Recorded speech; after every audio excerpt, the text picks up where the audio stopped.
Hello, this is House Shrink. As promised, here I am, another Saturday afternoon at 2 p.m. Central Time, as announced on all of my social media, to do another live streaming here. So I'm going to wait a few minutes so people start coming in. All the people that know that I'm going to be on are coming in. And as usual, I just want the house rules and agreements. I ask you to follow the host so that you'll be notified when I'm on, and then you can decide to come on or not. But also it expands my audience and I'm able to reach more people. And so if you haven't joined, just go ahead and follow the host, and also share the video.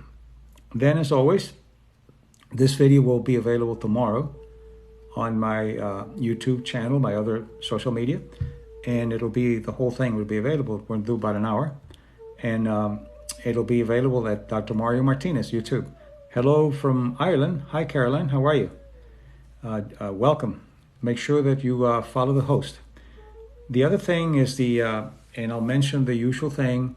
We don't want clowns here. Anybody that tries to be a clown, you get a clown warning, and the second time you'll be muted.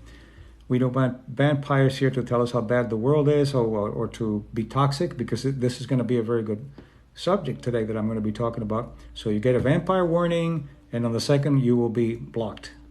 And the third is we don't want other people to start giving advice here. This is what I'm doing as a clinical psychologist. So don't come in as an advisor or giving your own opinions. Just listen and get something out of it. So just be aware of it.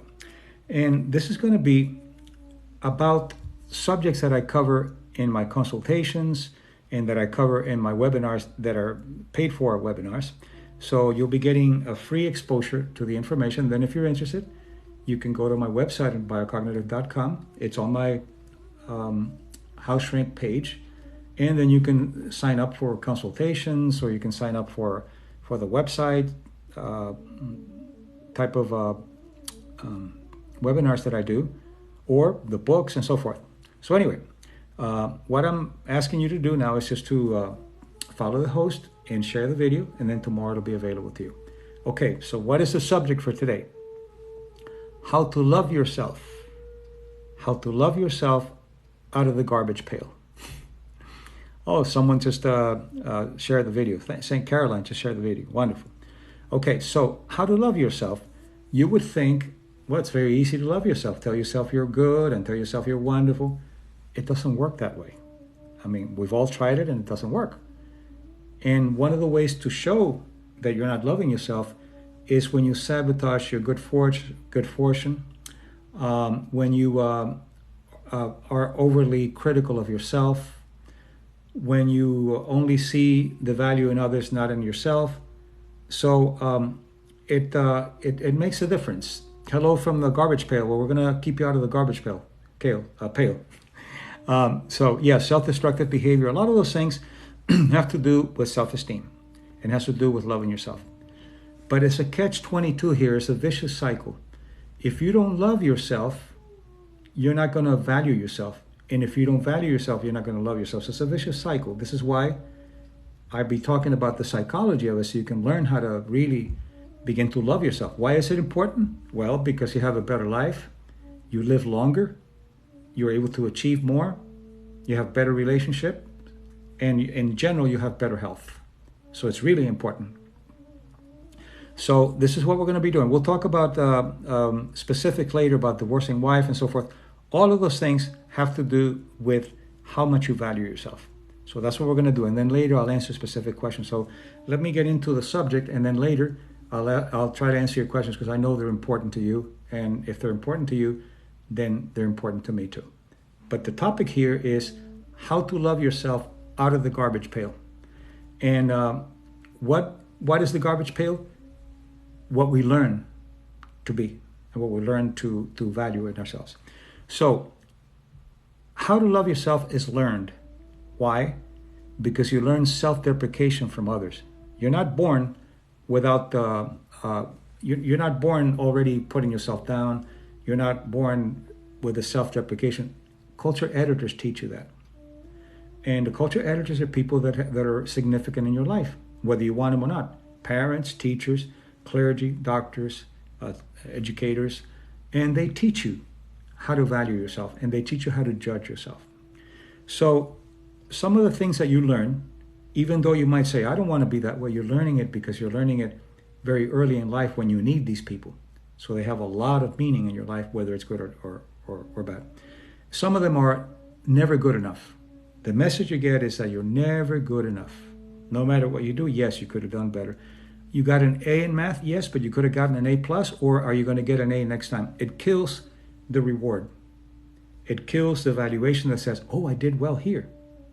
I did well here. It's not like I did well here. You did well here, but when are you going to screw up again? That's the message of the never good enough. Also, the value, you learn to value based on externality. If you have the right phone, you're good. If you have the right relationship, you're good. If you have the money, if you have all those things, it's an externality. And that externality will never allow you to love yourself because it's based on something outside of yourself. So, okay, now remember, the people that are going to deviating and they're going to be clowning, you know you're going to be blocked or muted. So let's stay with the subject. Be serious with yourself. One of the things about not loving yourself is not taking yourself seriously. Having to be a clown, having to be funny, and not looking at what it is about you that you value. So it's every once in a while it's nice to be funny and all that. It's okay, but this is not to be funny. This is to have fun with the information, but not to deviate, because what I do is I respect this public very much. I respect people here because you're taking your time to be here. So therefore, I give you all I have, and I'm hoping that those of you who come here are serious to learn something. Do you think family role systems have anything to do with self-worth? Yes, that's what I'm talking about. Families are culture editors, and they teach you by their actions, and they teach you by what you observe how to love yourself. Sometimes they tell you love yourself, and you see your parents fighting all the time, or being aggressive with each other, or deprecating each other. Then what you're learning is not what they tell you. What you're learning is what you see. Observational learning is very important in life at first, because you don't have a lot of language. So you're observing people that are important to you in your life, and they have a lot of value, a lot of power over you. How to deal with anger and fear toward father.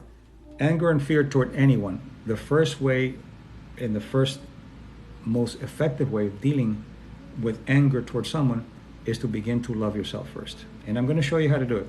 But forget about trying to not be angry with someone, because before you can not be angry with someone, you have to feel valuable enough to let that go. And if you don't feel valuable enough, then the anger is going to spin, and it's going to keep you thinking that as long as I have the anger, then at least I can feel something.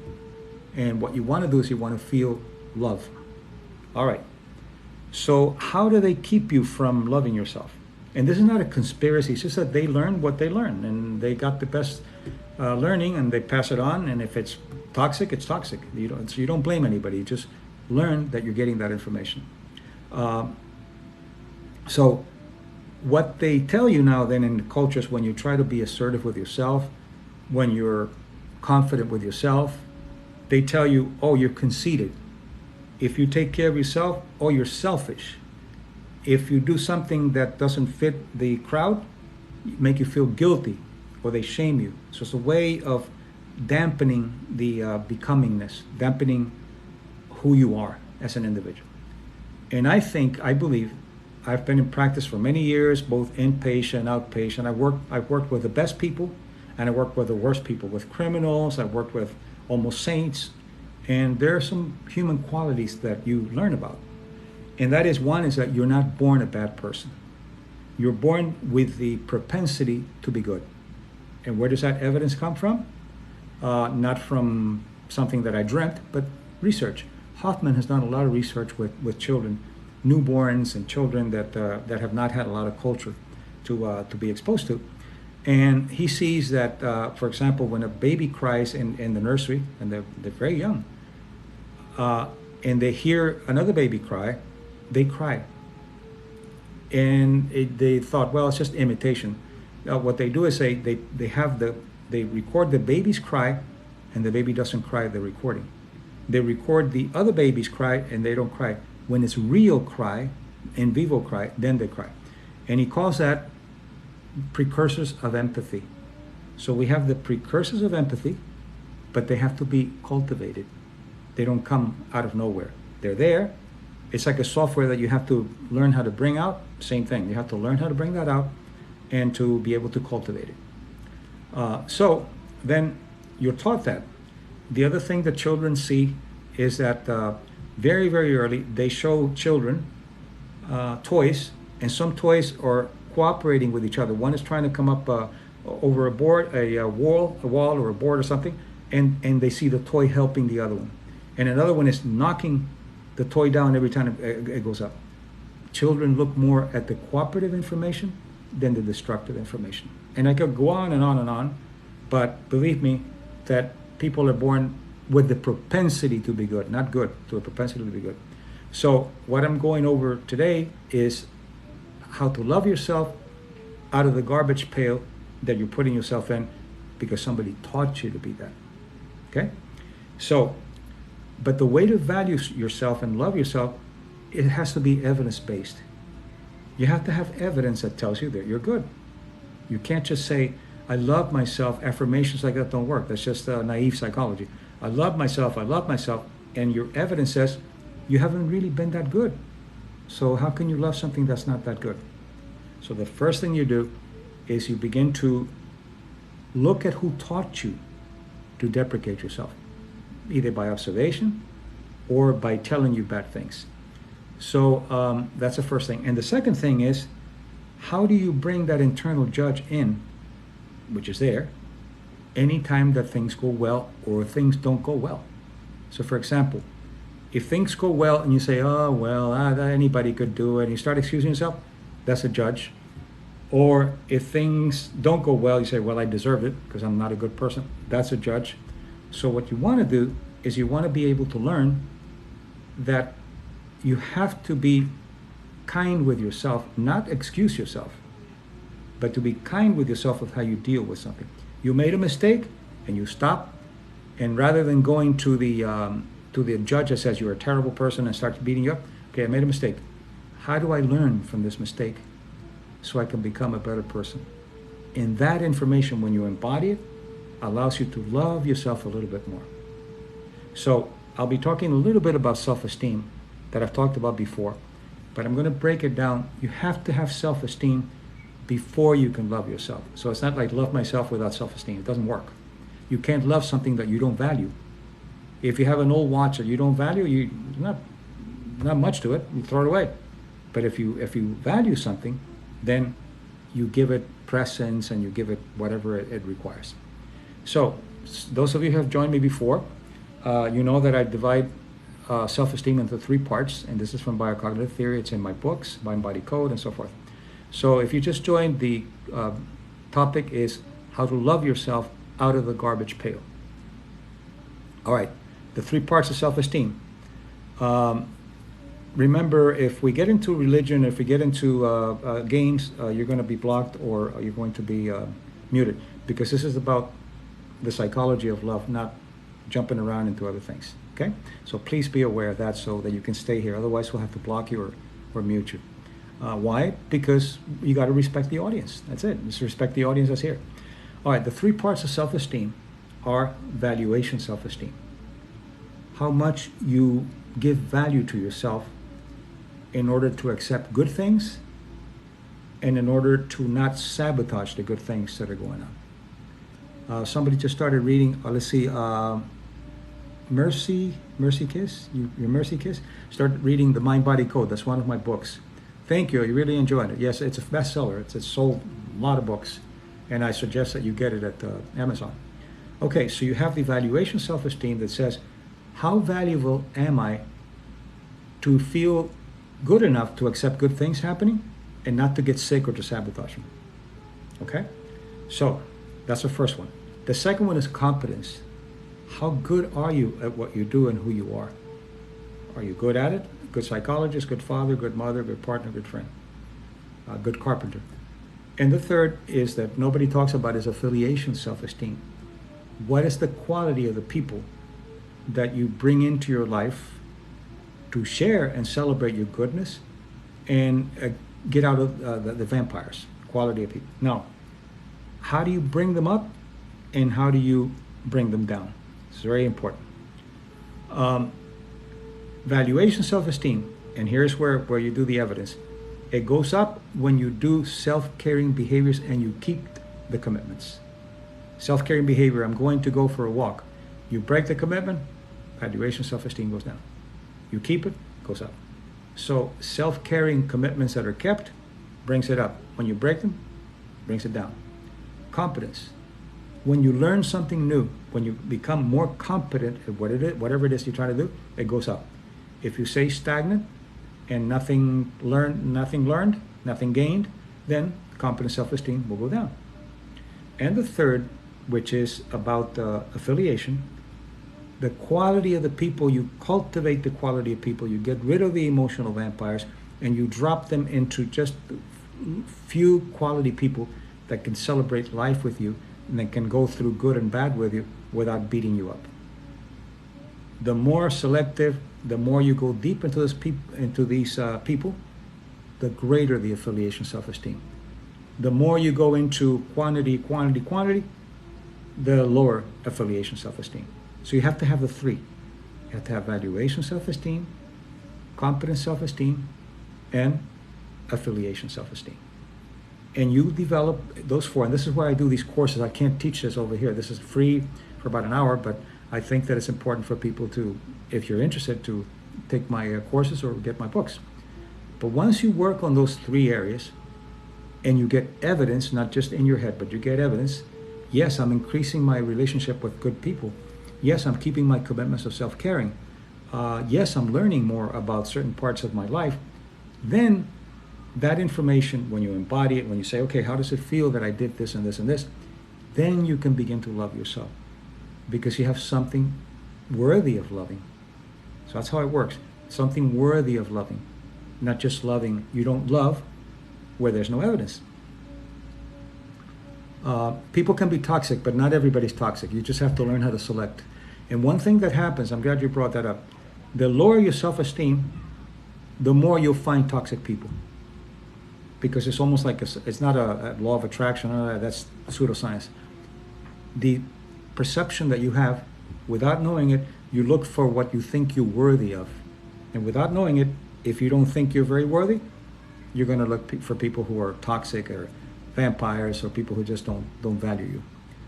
How to develop the quality and affiliation? Look at the people in your family and friends, by the way. Some families are toxic.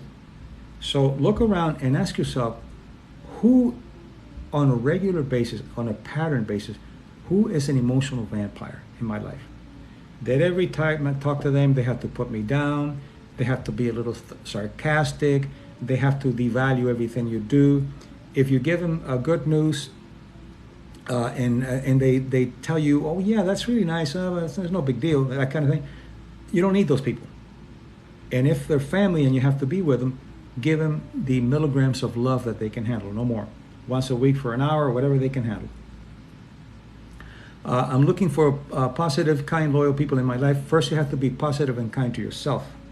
You can't find what's not inside you. That's extremely important in my theory, in my practice. You have to cultivate it inside so you can see it outside. Don't go look outside without looking in. So the whole program here is that you want to go inward to learn how to love yourself before you do anything else. And it's done by evidence-based, not by affirmations, I'm wonderful. Evidence-based in those three areas: valuation, competence, and affiliation. So I'm going to stop for a little bit now and I'm going to take some questions. If you just joined, make sure that you follow the host. Make sure that you also share this video. And tomorrow, it'll be available to you. Now, I am doing a monthly workshop. It's called Healing the Wounded Hero. I suggest that you join. They're very limited to 20 people a month. So it's first come, first serve basis. I also have consultations. And I'm going to be doing in October a very interesting webinar, and it's called The Philosophy of Poverty. That poverty is learned and there's a philosophy, especially when it's generational poverty. And that also has to do with self-esteem. Are the people that naturally have these strengths? Well, when people are born in environments that are safe, that allow them to explore themselves, that allow them to have some thinking that they can cultivate but not put down, those people tend to do better in life. They tend to have a better self-esteem. But no matter what happens, you have to work on your own self-esteem because nobody can create self-esteem for you. But yeah, the environment will set you up to be more disposed for high self-esteem or more disposed for low self-esteem, depending on the quality of life that they give you, the education. Education is very important. Is social media as a whole good for mental health? Social media in general is crap for mental health, because most of social media is to try to sell you something based on ego or on fear. If you don't buy this, it's going to happen to you. If you don't do this, is what's going to happen to you. Or if you do this, then you're good. And most of the things that you see on social media are just junk. But there are a lot of good things on social media too. This is one of the examples. This is social media, and I'm giving you here information that will help you. But be aware, be very selective. You notice that I've talked before about the 5 most watched TikToks are girls shaking their butts. If that's what you want, that's fine.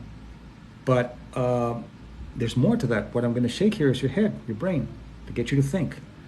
But the interesting thing about it, look at this. So you can see the people that are the vampires and the clowns that are not interested. Even though we give a lot of warnings about what not to do, they have to do it. They have to be a clown, or they have to distract. Why? Because they don't have self-esteem. If you have self-esteem, you go, okay, this guy's giving me something here. Let me at least respect the moment. Because you know what self-esteem does too? It allows you to appreciate what other people give you. Self-esteem has to do with generosity, and it has to do with appreciation. So when someone says to you, hello from Oklahoma, hi, Oklahoma. When somebody says to you, I really like the way that you think. Thank you very much. That's appreciation, self-esteem. Not, no problem, or oh no, anybody can do it. Don't be pseudo humble. Accept it, because it's a gift that's being given to you. And when someone gives you something, a compliment or whatever, and you accept it, that acceptance causes some really, really good psychoneuroimmunology. You get oxytocins, IgAs, serotonin, all kinds of good things happen when you accept your goodness. When you deny it, nothing happens. And that's what you're taught also by the pail, the garbage pail. Don't accept anything that they tell you, because you'll be conceited if you do. And if they say, I like your shirt, oh, I've been wearing it for 3 weeks. you gotta put it down to avoid the acceptance. Why? Because if you don't have good self-esteem, you can't accept goodness. That's why it's so important. If you have good self-esteem, yeah, that's good. I like this shirt. It's nice. Thank you very much. I appreciate it. So you see how it's related, the implications that it has. Extremely important. Okay, any other questions? Oh, yeah, procrastination is fear, not laziness. That's right. That's another question. I'm going to stop for a few minutes and just welcome questions here, real questions, not games. Welcome from Arizona. No, I didn't see your question. If you want to put it again, Ontario, we got people from all over we usually get thousands of people when I do these presentations, so I'm sorry sometimes I don't get your question. So if you don't mind asking it again.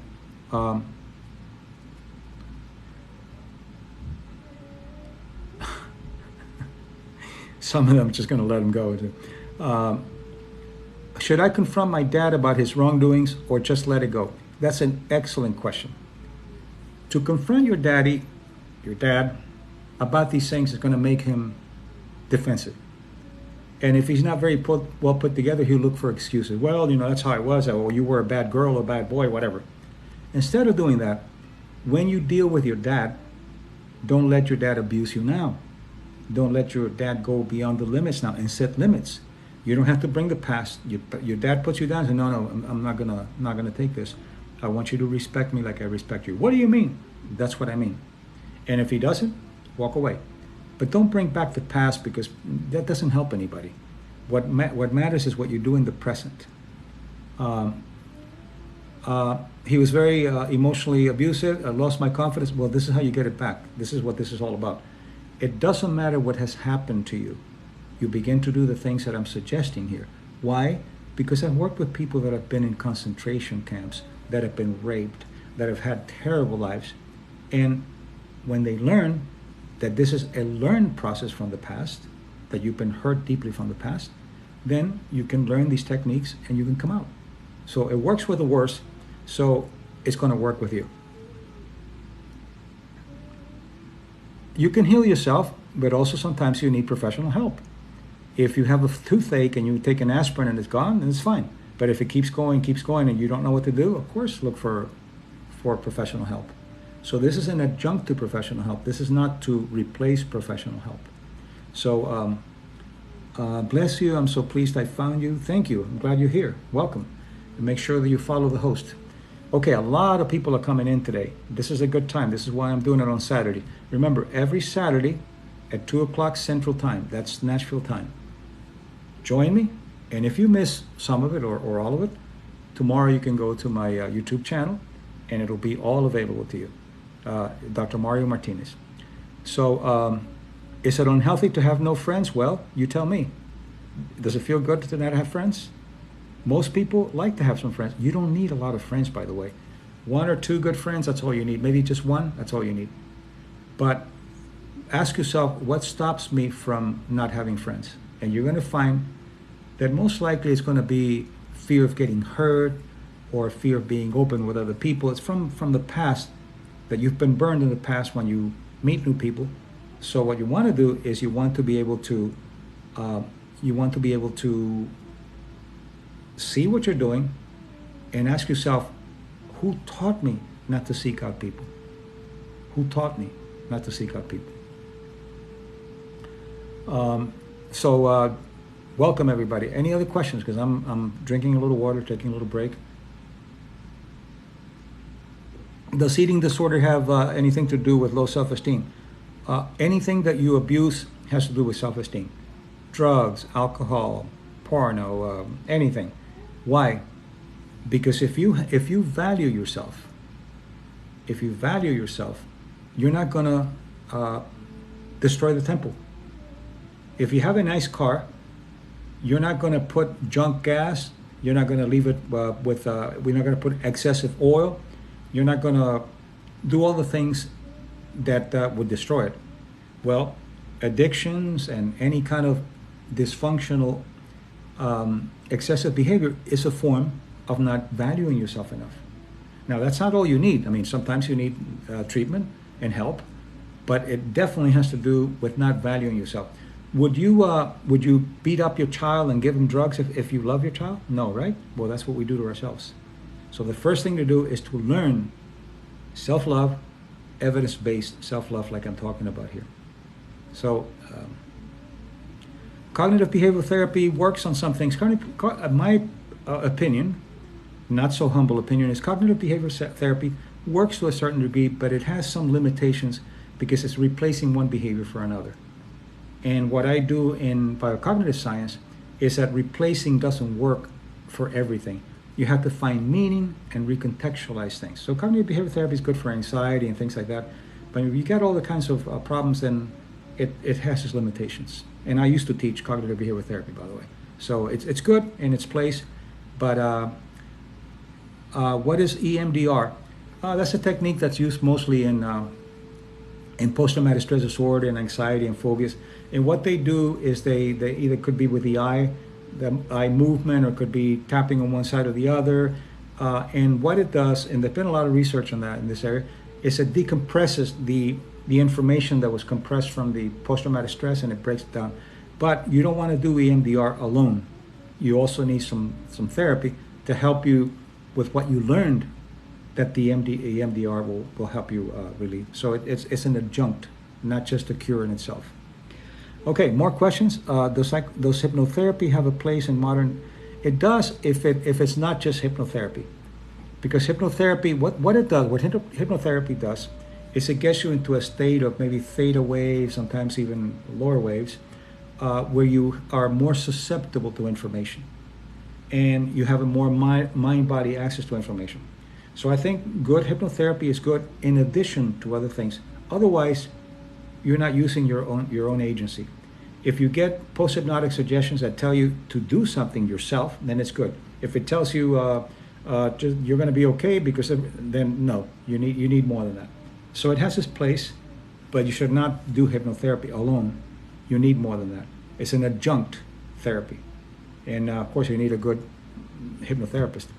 How long does it take for Lexapro to leave your system? Depends on the individual, the weight, the height. So you have to, how many milligrams you're taking. You have to talk to your physician about that. I can't tell you. It would be unethical because I don't know your situation. But you do need to check the protocol that your professional tells you, because the effect could be not very pleasant. So consult your professional on that. I struggle with ADHD and low self-esteem. Well, sometimes they go together. I'm doing a workshop at some point, not here, but on a paid workshop on attention deficit disorder. And it's neither a deficit nor a disorder. It's misunderstood, even by experts. It has to do with dopamine and dopamine transporters and all that, but it's more than that. It is an abundance of curiosity with high novelty learning.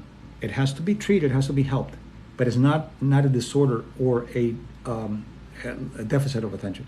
An abundance of curiosity that needs to be addressed.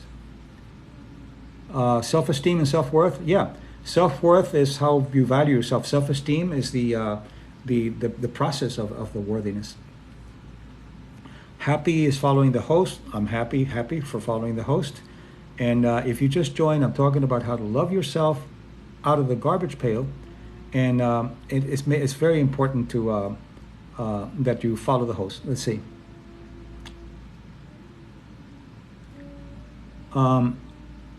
Medication I'm not going to talk about, because medication is not really professional for me to discuss it, because it has to do with the individual, the dosage, the conditions, the disorder that you have or the illness that you have. So don't ask those things, because I can't answer you that, because it would be unethical.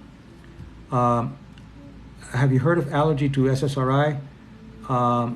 Some people are allergic to the SSRI medications. These are selective serotonin reuptake inhibitors, and they're a type of antidepressant, and some people are allergic to it, and some people have an SSRI brain syndrome too. So whatever you take into your body, make sure that you ask the right questions to your professional. Make sure that you ask, and you just don't take things without asking. You have to be an informed consumer. And if your professional doesn't answer your questions to your satisfaction, go to another professional. But do talk this out with a professional.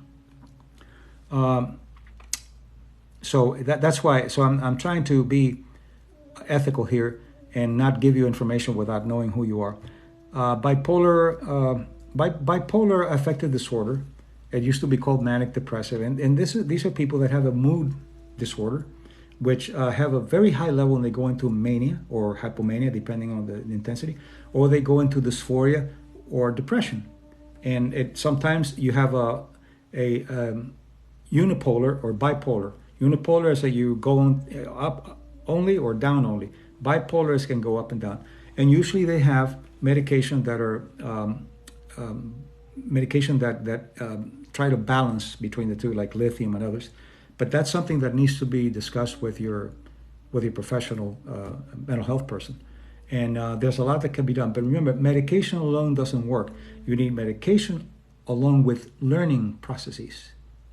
The medication helps you get into the mood, into the space of getting therapy. But it doesn't replace the therapy. It's an adjunct to therapy. I was born in '68, hated school. I was dyslexic, then told a slow learner. Well, that you get all kinds of labels. Einstein was dyslexic, and so was Picasso, and look what happened to them. So It's very important you don't get labeled, that you do something with a label. If they tell you this, so what can I do about it? That's what you need. And dyslexia, you might read a little slower, but it's not going to stop you. And the techniques for dyslexia and neuropsychological techniques that I can't go into here because it would take the place of.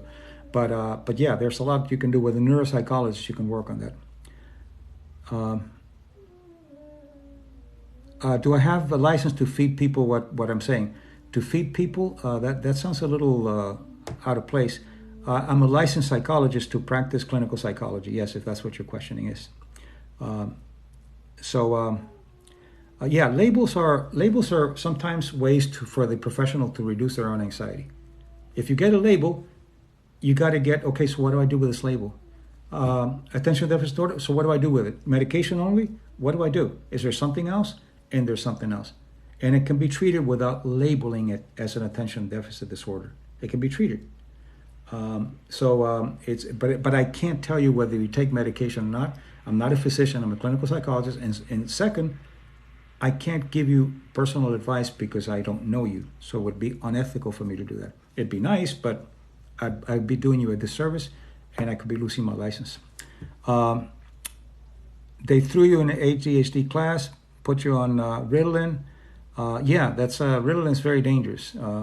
ADHD classes are either an ADHD class assuming that you have an attention deficit disorder, or classes that assume that you have an abundance of curiosity and they treat it differently. And there are places where you can learn that. Abundance of curiosity. One of the things that happens, I'll give you a really quick thing that you can start doing it. Attention deficit, what happens is that your novelty learning is so high that you get bored very easily. And you tend to look at all the information at once. And you tend to miss attention to detail. There's some techniques that you can learn by they showing you, for example, a picture.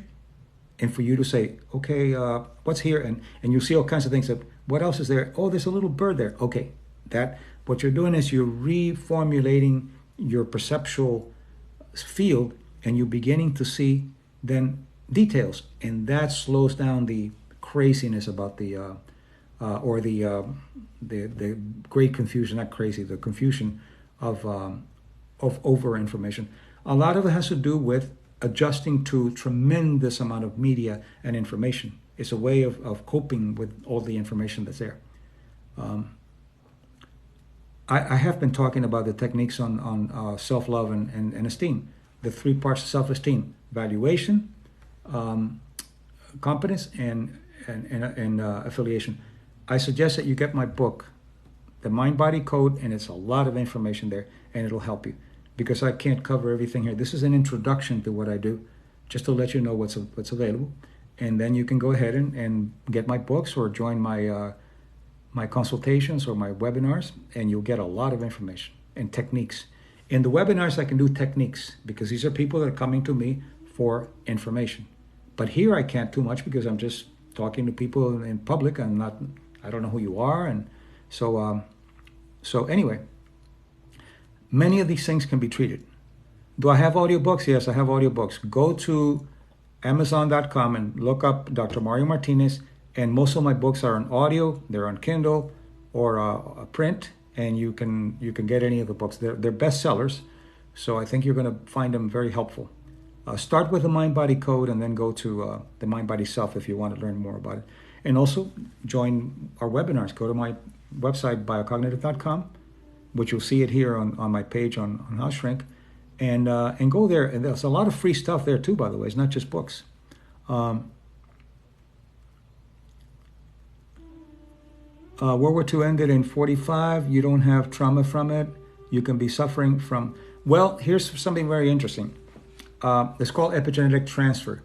If you had, let's say, a great-grandfather or a grandfather who was in World War II, and had post-traumatic stress, or what they used to call shell shock. They didn't even know what it was. Shell shock, you get over it. And what happened is that many veterans, when they came back from the war, they became alcoholics or drug users, mostly alcohol, because they didn't know how to deal with it, so they were medicating themselves.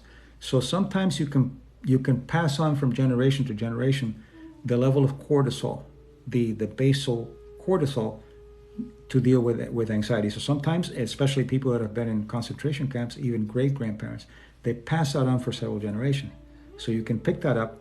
And the way to deal with it is as if you have the post-traumatic stress. There are techniques. And post-traumatic stress has a very, very good prognosis if someone knows what they're doing. Let's see. If you just joined, this is about self-love, and you can always go back and watch this whole video tomorrow. It'll be available to you, so you're not going to miss anything.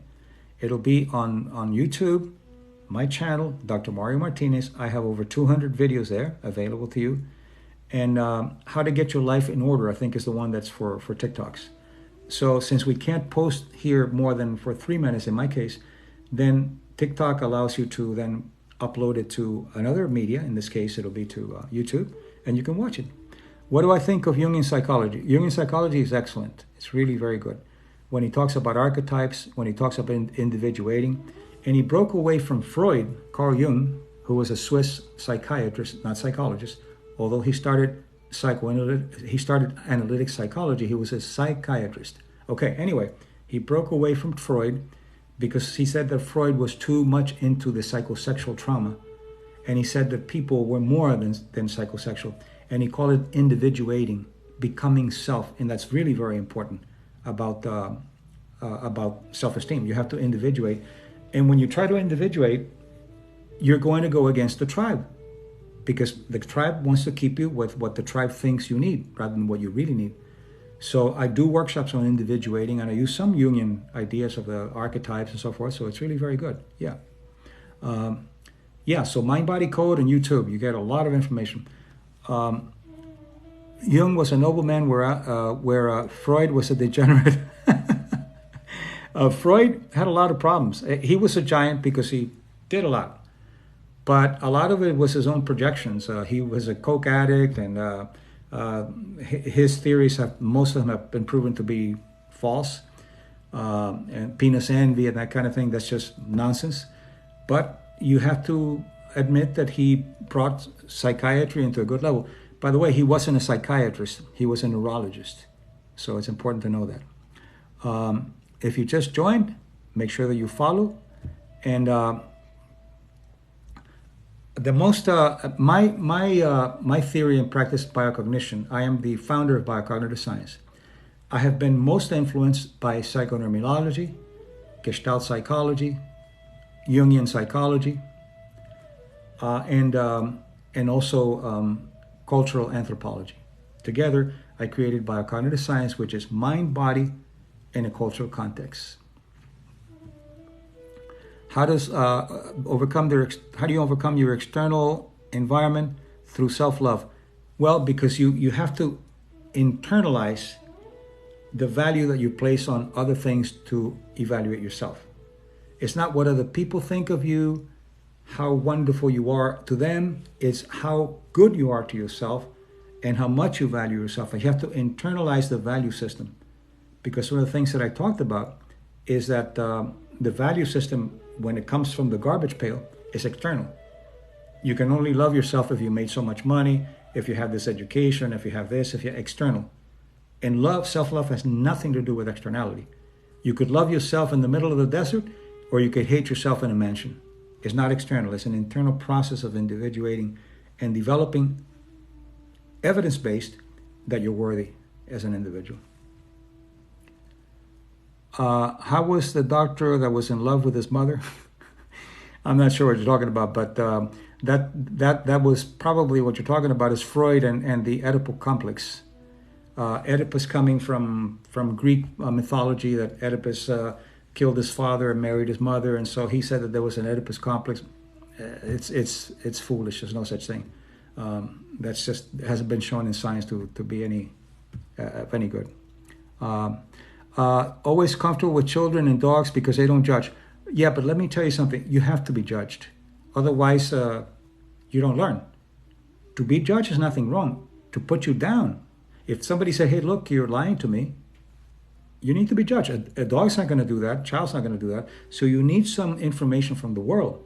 Otherwise, you're just self-centered and whatever you do is fine. So don't rely on animals only. Animals can't give you any poetry. Or children can't give you what you need to. You can love animals and children, but make sure that you're open. By the way, The more self-esteem you have, the more willing you are to accept information without being defensive. If it's good information, if somebody's putting you down, find out what it is that they're putting. They say, "I think you're not a good person." Instead of defending yourself, "Oh, how do you mean? When am I not a good person? Tell me, give me some." You put it on the other person to own up to what they're doing, and then listen to it. So you have to have critique. Yes, critique is necessary. Criticism is different than critique. Critique is information that's going on for feedback. Criticism is to put you down. So it's a difference. What are the questions? So getting close to the end here, and I want to make sure that I cover as much as possible.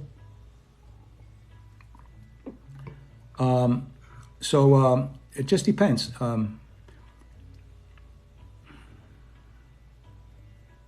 Let's see. People are following the host. That's important that you're doing that now. And if you just joined, I'm talking about how to love yourself outside of the garbage pail. The garbage pail is where they put you without knowing to devalue yourself. Okay, let's see. What's with people that won't listen to science? Well, it just depends. There's a lot of junk science out there. There's good science and there's junk science. There's science that tells you to do this and everything's going to be all right. So you have to question the science that you're getting out there. Some of it is pseudoscience. Some of it, like the secret and the law of attraction and the universe has your back, that's pseudoscience, not even junk science, it's pseudoscience. So you have to be able to see and read, and that brings up competent self-esteem, by the way. Competent self-esteem is learning. The dunce chair is the cruelest form. That's a very stupid thing. Those are stupid teachers that don't know any better. Because what you're doing is you're creating a tremendous amount of shame in the person without teaching them anything. Shame doesn't teach anything. Shame gives you a signal that something's not right, and then you need lessons to learn to come out of that. Do I think medication will help with depression? That's something that you need to talk over with your professional, because I don't know your history. I don't know what your situation is. So it would be unprofessional if I said yes. Your healthcare person could tell you, yes, you need medication, you don't need medication. But one thing I can tell you is that medication is not enough. Medication is an adjunct to the learning process. You've been tapping away. How does tapping work for you? I don't have too much respect for tapping, although it has a really good placebo effect. But if it works for you, then great, wonderful. It's not considered a real science, although there's been some research, but the research is not really good design, not well-designed research. So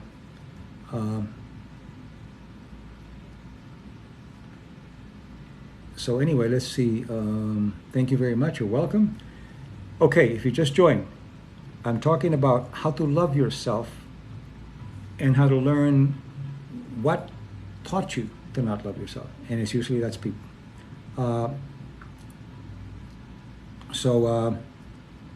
Let's see if we have questions here. I'm going to get a little bit of water. So make sure that you follow the host here. It's very important. I can't get anything done unless it's super urgent. That's what you were taught. You were taught that only by, you know why? Because you put things off out of fear of being judged. So you put it off and you put it off and you put it off. And then only when there's enough anxiety or enough pressure from the outside, you do it. And what that does is it keeps you in constant alarm. So try to do things before you need to do them, and go back and find out who taught you that kind of procrastination. Usually it comes when you have been beat up for any emotionally or physically for judging. When they say, no, that's not right, no, you're wrong, that's that, then you're afraid to make decisions, because once you do what you need to do, you'll be judged. So it's a way of staying away from being judged.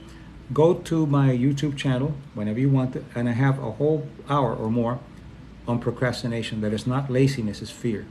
And I think it'll help you if you go there. So I have quite a few videos there. I have videos on procrastination, self-esteem, relationships, all kinds of things. So it'll be available to you. A lot of people here, and it's very important to know that I put a lot of time into this and a lot of thinking into this for you. So I hope you understand that I value you very much. And now I'm doing them once a week only because it was very exhausting. And now you can do it every Saturday at 2 p.m. Central Time. That's Nashville time or Chicago time. And every Saturday I'll do that. And if you have, thank you, we value you, I appreciate that. And if you have any topics that you want me to cover, put them up on my Q&A. I have a Q&A section. It's in red, it says Q&A. You can go there and they allow me to do a video, 15-second video, 30-second video to answer your questions. Hi from Texas. Hello, Texas. Make sure that you follow the host, Texas, and everybody else.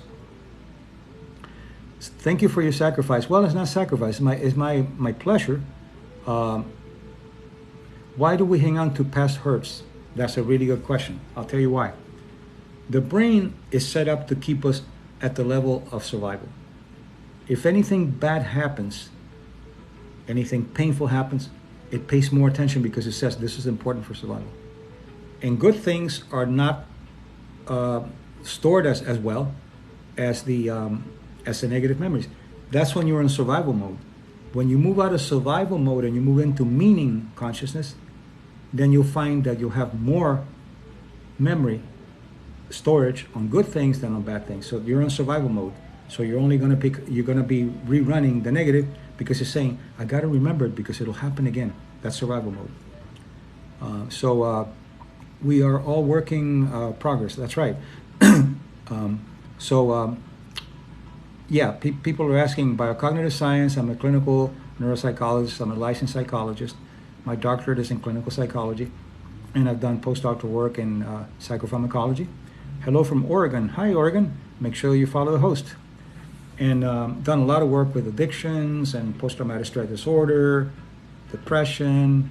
So I hope you get my books and you learn more from them.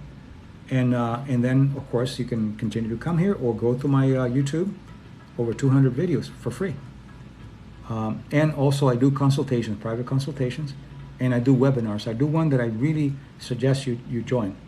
And it's called Healing the Wounded Hero. Every month I do it. And then I'm going to do a special one on the philosophy of poverty, how poverty is learned and how generational poverty, money doesn't do anything. You throw money into it and it doesn't work. So you're here just to promote your book instead of working in your office. Okay, let me look at that. That sounds a little cynical, but let me deal with it not cynical. And I don't have to justify myself, but I'm going to tell you so you can see the slight envy or anger, whatever you have. I spend a lot of time here. I have hundreds of videos that are free all over the place. And yes, I promote my book. You never have to apologize for making money, not at all. But what I'm doing is I'm helping you here. And if you want my book, get it. I don't need you to buy the book because I have bestsellers. If you want to buy it, of course. Here's another thing that you're taught, by the way, that you're taught that if you're doing something that makes money, it's bad. Oh, that's bad. You shouldn't make money. What the hell's wrong with that? You should make as much money as you want to. And you should be as wealthy as you want to. That way you can share it with other people. So yes, I promote my books, but I'm not here to promote my books. So I'm glad you brought that up. And so I hope that you understand what I'm saying here. So you're not a doctor working in your degree. No, I'm not. I've had my degree for over 30 years. So no, not doing that. So anyway, my YouTube name is House Shrink. Yes, at House Shrink. You can go there and find it. And make sure that you follow, because the more that follows me, the more people that can be accessible, that you'll know that I'm going to be on, and then you can decide if I'm on or not. And also when I get into higher levels, more follows, I get to do more things for you here. So for example, now, because of the followers that I have, they let me do these long live streams where before I couldn't. Before it's just 1 minute or 15 seconds. Now I can do one on up to 3 minutes, or a live that can do it over an hour and a half. So it's no, I'm not in private practice now. What I do is consultations. I do consultations all over the world, most of it on Zoom because of COVID and all that. So I consult with Fortune 100 executives on how to, with organizational science, how to increase self-esteem, And you'd be surprised, these people that run multi-billion dollars don't necessarily have good self-esteem. So it's not just people that don't have any money. So yes, I do consultations and I do webinars, and of course I do work on my book.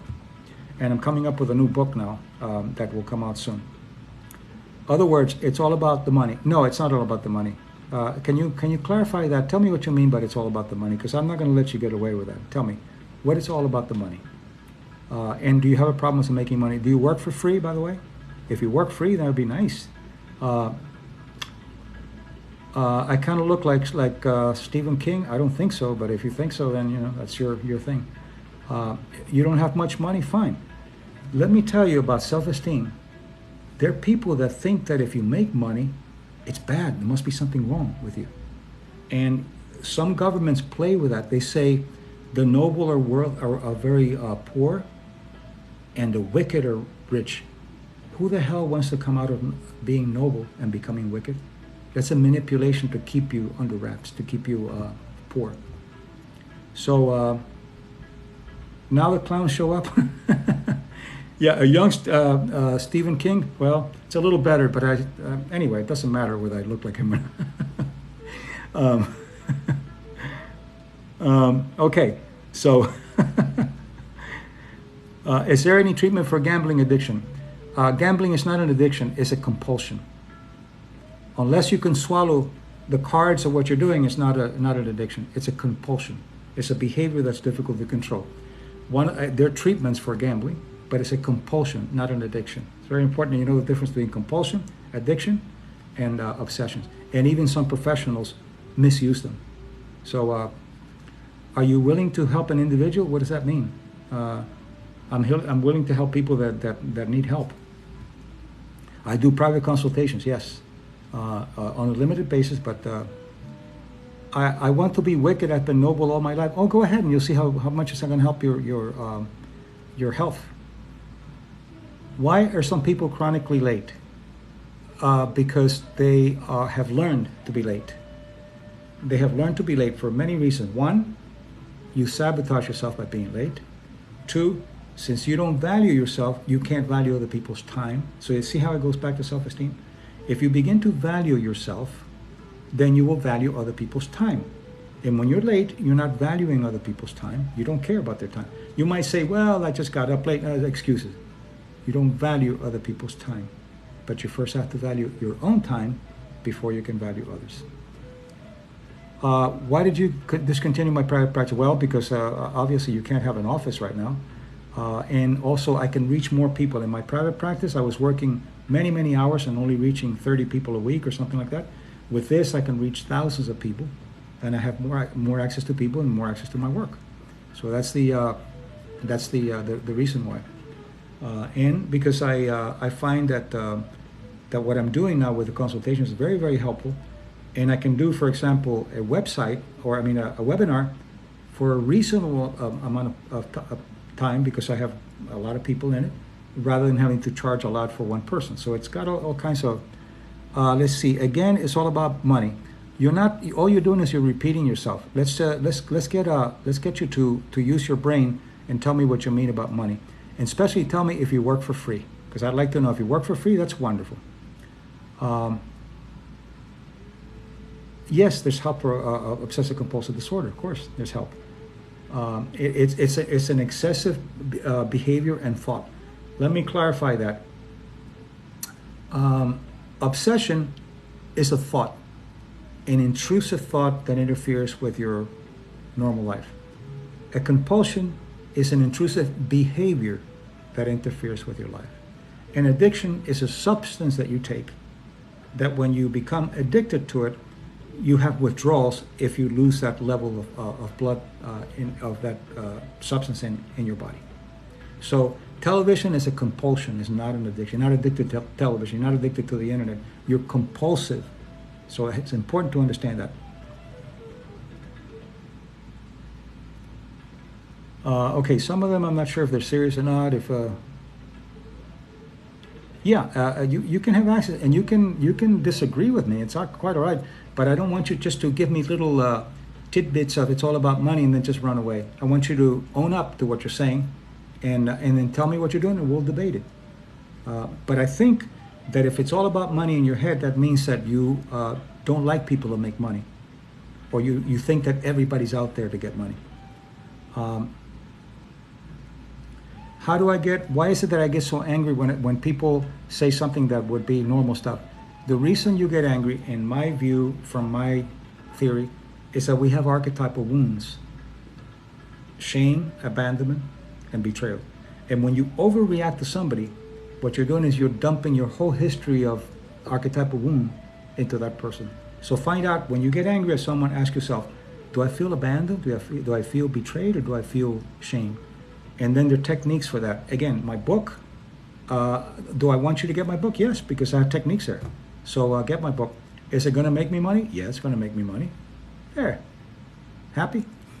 So yes, there's a lot you can do. And the books, I wrote the books also because the books can give you a hell of a lot of information that would take me weeks for me to talk here. So a book is a good way to get the information. Let's see. Yeah, so if you can't, Samantha's saying something here very important. If you can't get your questions out, because there's so many, we have thousands of people when I do this. There's on my page on How Shrink, there's a Q&A. It's in red, Q&A. You can go there, ask the question, and then I'll answer it with a short video. So you'll get that, and that's free. You don't have to pay for that. Anyway, anything else that people want to do? Do narcissists really love themselves? No, they don't. Narcissism is a self-esteem disorder. The narcissists overcompensate for their low self-esteem. And you would think, oh, these people love themselves. Look at what they do for them. It's a self-esteem disorder, and they overcompensate. So they don't love themselves at all. In fact, they dislike themselves very much, and they overcompensate by taking advantage of other people and so forth. Thank you. Seriously, how do I stop? Listen to this. Seriously, how do I stop talking to myself and laughing at myself? Well, be more serious with yourself and see what happens.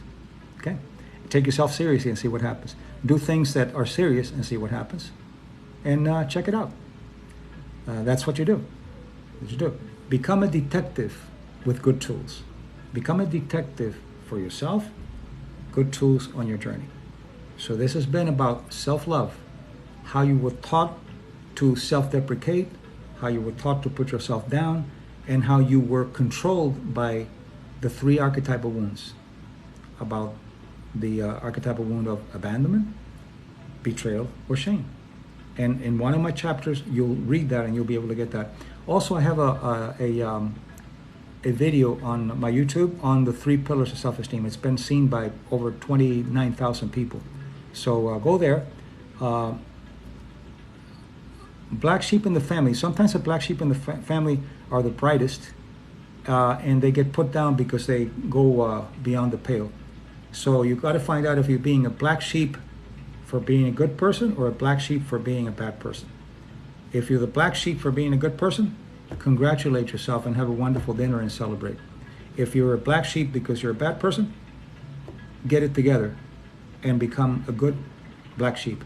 Black sheep are good because they get out of the tribe and they grow.